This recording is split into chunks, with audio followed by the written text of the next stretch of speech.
the strongest Gorosei, the strongest Yonko, and the strongest God's Knight. The Figarlands are a completely different beast than any other overpowered family that Oda has ever written. Yes, Ace had the same potential as Roger to become Pirate King, Yamato's on her way to becoming a top tier like Kaido, Katakuri was a worthy successor to Big Mom, and of course the Monkey D family are all world-changing powerhouses. However, normally these mighty family lineages are spaced out by generations. None of them are ever in their primes at the same time, and even among the big three Monkey Ds, Garp is currently far past his prime, Luffy is not yet quite in his prime and still has to grow, only Dragon is really at his full potential. But with the Figarlands, Garling, Shanks, and Shamrock, Oda is breaking the rules. These are 3 Yonko-level characters at minimum, and all 3 of the Figarland monsters are currently in their absolute prime, giving us a situation we've never seen before, precisely because much of the final war is set to revolve around the storylines of this trio. The narrative built up around these 3 is in fact far more extensive than readers realize, and they've each been given pivotal central roles of leadership in their respective factions because the conflicts that Oda has been building towards around them in the final saga are set to shape the very heart of the war to end all wars. See, the Figarlands conflict is not just about Shanks. Garling and Shamrock are also set up to be some of the greatest challenges in the final war for Luffy and Dragon. But before we get into it, you might notice that my beard lines look extra sharp today. That's because I've used Manscaped's newest beard groomer, the Handyman, and you can get it too for 20% off and free international shipping thanks to Manscaped, the sponsor of this video. So if you travel a lot and you want a more compact beard groomer, the Handyman is perfect for you. It has a unique dual blade, a foil shaver, and a long hair trimming blade to take care of heavier beard growth. But the best part is that it's so convenient to travel with. It has a magnetic blade cover that makes sure that the blades stay locked in place safely in your travel bag. I'm thinking of going on a small weekend vacation to Denver in the next couple weeks, and after having tested the Handyman out, I'm definitely going to be bringing it. I think I also just personally like a smaller sized beard trimmer. It helps me be more precise, so definitely try it out. You can use my promo code MORGE to get 20% off and free international shipping at checkout. That's 20% off plus free international shipping with promo code MORGE at manscaped.com, link in the description below.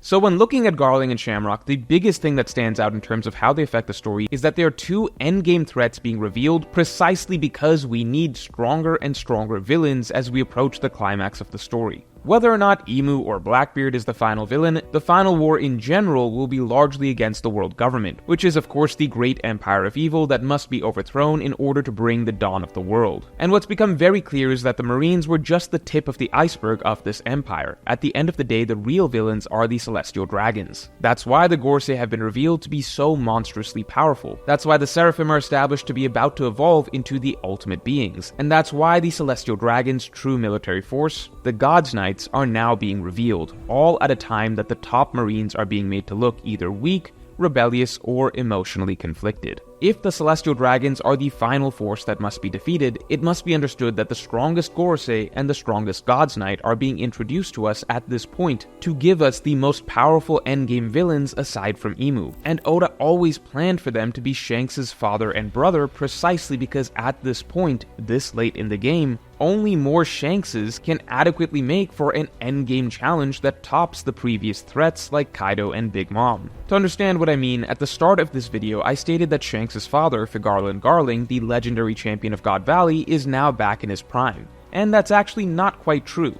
Garling right now is likely even stronger than he was in his prime. I explained this in detail in this video, but in Egghead we were shown that when one is promoted to Gorosei status by Emu, you gain a variety of powers including immortality and regeneration, and it is made very clear that with this, the Gorosei are put back in their physical primes. Remember, it is established throughout One Piece that when characters grow old, normally they become a lot weaker than they were in their primes due to physical ailments and decreasing stamina. However, in Egghead we were shown that the Gorosei are absolute freaks of nature, with seemingly unlimited stamina, never tiring, never fatiguing, and certainly not suffering from any physical ailments. None of these Gorosei are at any point implied to be past their physical prime. Only their appearance is elderly, but their actual physical capability seems to be completely repaired to their prime, and likely even improved thanks to the effects of regeneration. Garling right now should be exactly as physically capable as he was back in God Valley when he fought against the Rock's pirates, when he potentially even scarred Whitebeard.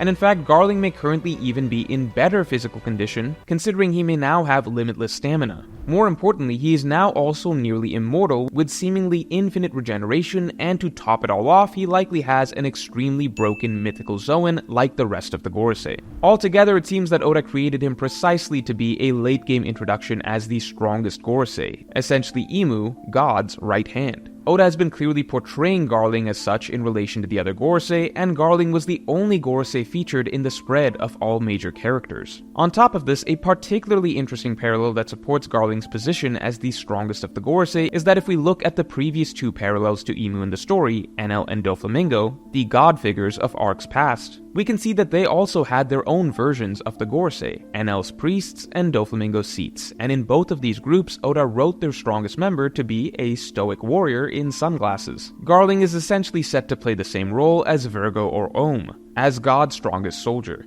That is an insane level of significance considering Imu may be the final villain of all of One Piece, and we know how important right hands are supposed to be, and in Imu's case in particular, Imu is the most hands-off villain we've ever had. Imu has to remain as hidden as possible from the outside world, meaning the Gorosei will be carrying even more of the narrative focus than most subordinates. And Garling being above the rest of the Gorosei has absolutely terrifying implications for strength, considering that Gear 5th Luffy couldn't even scratch Warcury. So Garling's threat and major narrative role is guaranteed. Now we look at Shamrock. You may think I'm jumping the gun and claiming that this character is at least Yonko level, but almost all narrative signs point to him being one of the strongest characters ever introduced in One Piece. The most simple reason is that Shamrock is the leader of the God's Knights, and the God's Knights are set up like a Yonko crew themselves, with a similar number of members, essentially the Celestial Dragon's version of a Yonko crew, and Dragon made it clear that the God's Knights would be their biggest challenge, seemingly even above the Marines. But the bigger reason that Shamrock is likely to be at least Yonko level is matchups, and here we get into two interesting triangles of possibilities with both Garling and Shamrock.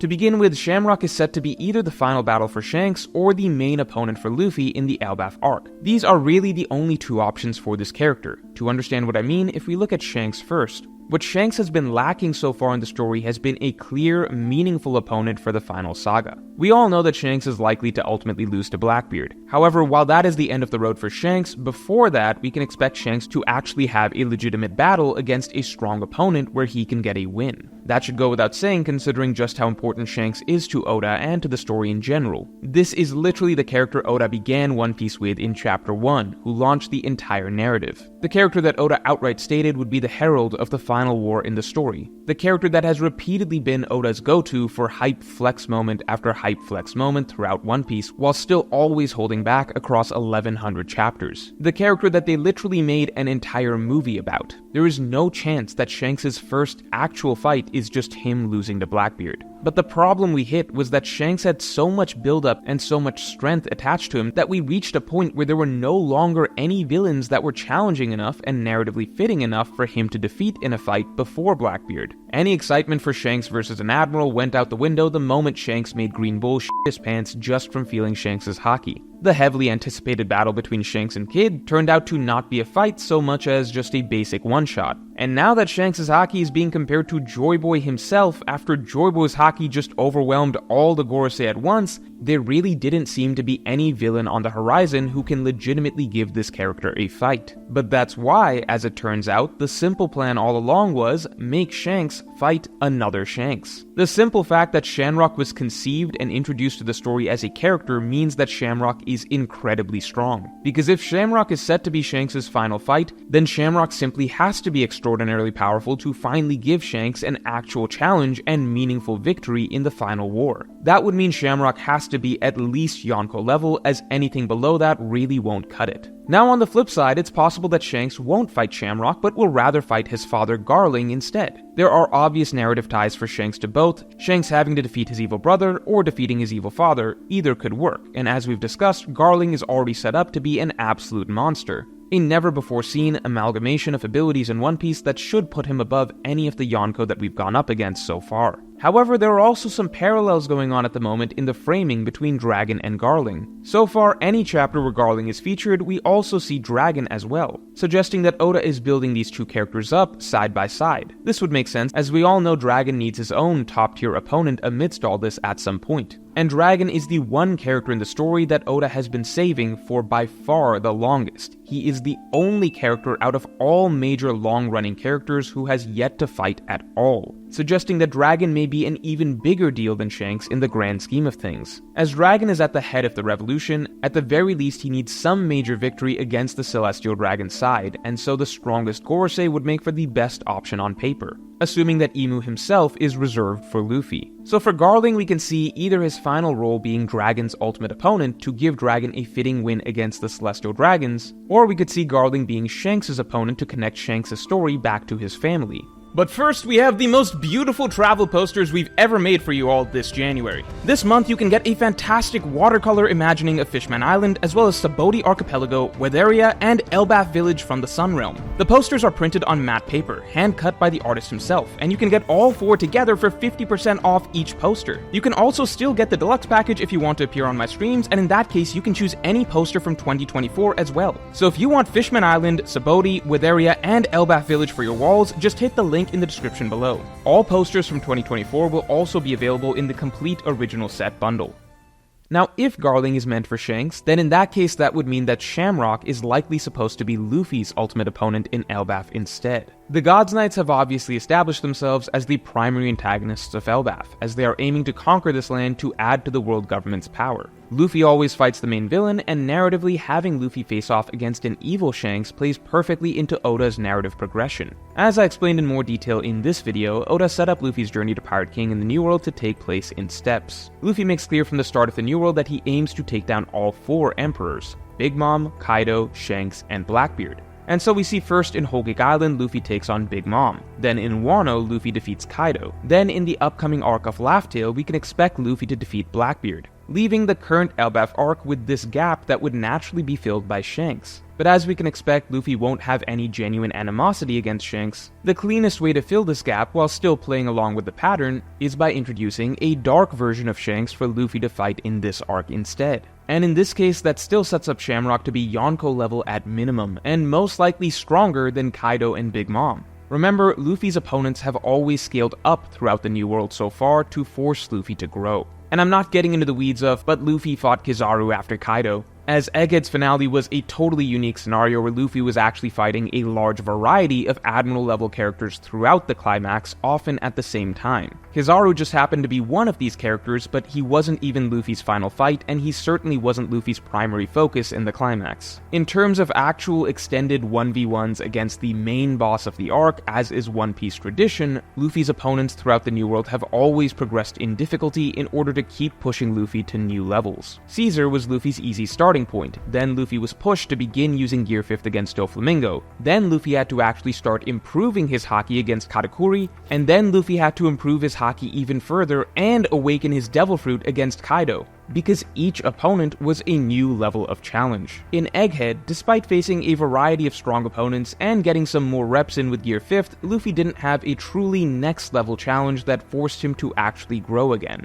Kaido himself told us that Luffy needed to be pushed even further to get to the next level at the climax of their battle, meaning Luffy finally needs another enemy that is clearly above even Kaido in order to continue his progress towards Roger's level and eventually Joy Boy's level. And guess what? If Shamrock is comparable to his brother, then he perfectly fits that bill, a character that could continue to raise Luffy's ceiling. Shamrock being above Kaido would be perfectly reasonable, as Kaido's reputation of the strongest was exactly just that.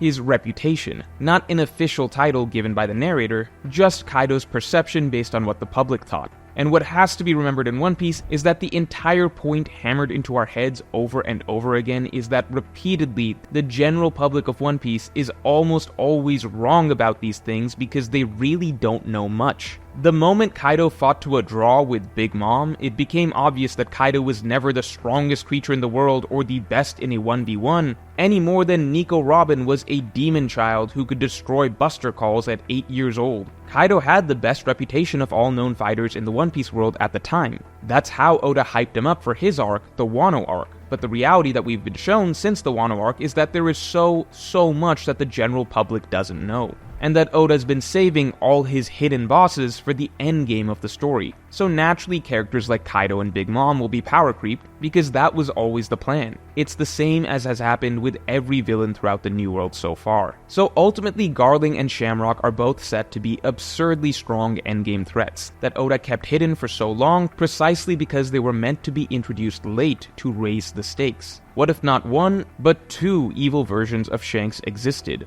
both in their absolute prime and both on the Celestial Dragon's side? And naturally, both of them are the primary player in the two Celestial Dragons factions, the Gorosei and the Gods Knights, setting them up perfectly as major antagonists in contrast to Shanks, who has essentially played the role of the big good peacekeeper in the world ever since Whitebeard's death. Most importantly, this pair of evil Shankses provide the perfect endgame matchups for our most significant protagonists, with either Garling vs Dragon and Shanks vs Shamrock on the horizon, or Shanks vs Garling and Luffy vs Shamrock coming up here in the Elbaf arc itself. So let me know which combination of matchups you think is more likely in the comments below, and if you enjoyed this video then definitely like and subscribe. And you can get my extended thoughts on how Oda broke two major rules of writing strong families in One Piece with the Figarlands in my weekly podcast by becoming a member of the channel or supporting me on Patreon, link in the description below.